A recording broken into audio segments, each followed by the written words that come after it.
आज हम आप लोगों को महात्मा गांधी पर निबंध बताएंगे। तो निबंध में सबसे पहले रूपरेखा कैसे लिखना है आपको बता देते हैं। रूपरेखा के अंतर्गत पहला पॉइंट है प्रस्तावना, फिर गांधी जी का जन्म, फिर शिक्षा के बारे में बताएंगे और फिर गांधी जी जीवन के आदर्श यानी इनके जीवन के कौन कौन से आदर्श थे और इसके बाद उपसंहार। तो चलिए शुरू करते हैं। सबसे पहले प्रस्तावना को देख लेते हैं। तो प्रस्तावना में आपको इस शायरी बढ़िया से लिख सकते हैं, जैसे दे दी हमें आजादी बिना खड़ग बिना ढाल, साबरमती के संत तूने कर दिया कमाल। इसके बाद लिखेंगे भारत अनेक महापुरुषों की जन्मभूमि है। राम, कृष्ण, गौतम बुद्ध, महावीर, नानक जैसे युग पुरुषों तथा संत महात्माओं ने यहाँ जन्म लेकर इस भूमि को पवित्र किया है। तो हम सभी लोग जानते हैं कि भारत में अनेक महापुरुष जन्म लेते आए हैं, जैसे राम हैं, कृष्ण हैं, गौतम बुद्ध हैं, नानक हैं। तो इन महात्माओं के जन्म लेने से जो हमारी भूमि है वो पवित्र हो गई है। आधुनिक युग में एक ऐसे ही अहिंसा के अवतार महात्मा गांधी ने जन्म लिया, यानी आधुनिक युग में ऐसे ही अहिंसा के अवतार महात्मा गांधी ने जन्म लिया, जिसने हमें न केवल सत्य और अहिंसा का मार्ग दिखाया बल्कि हमें दास्ता के बंधन से मुक्त कराया।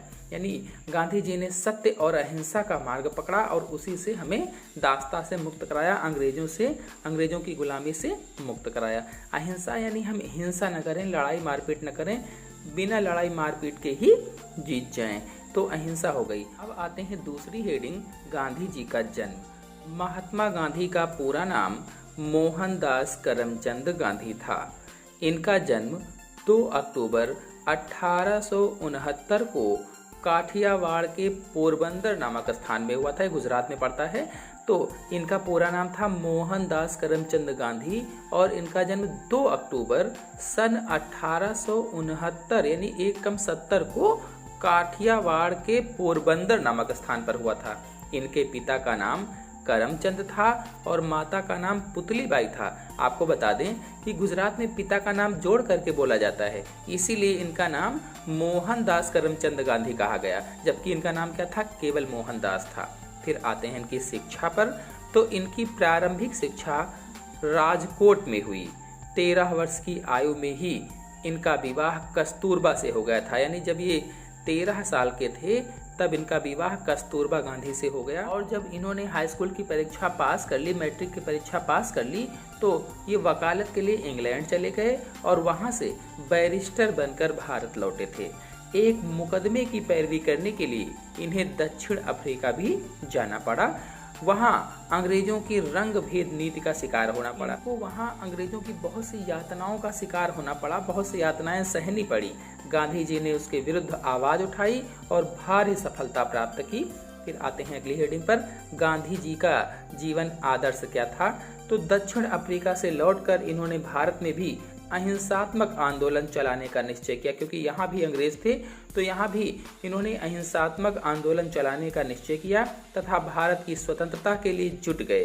गांधी जी ने सत्याग्रह को अपना अस्त्र बना लिया। गांधी जी के आंदोलन में सारा भारत कूद पड़ा, यानी इनके साथ सारा भारत हो गया।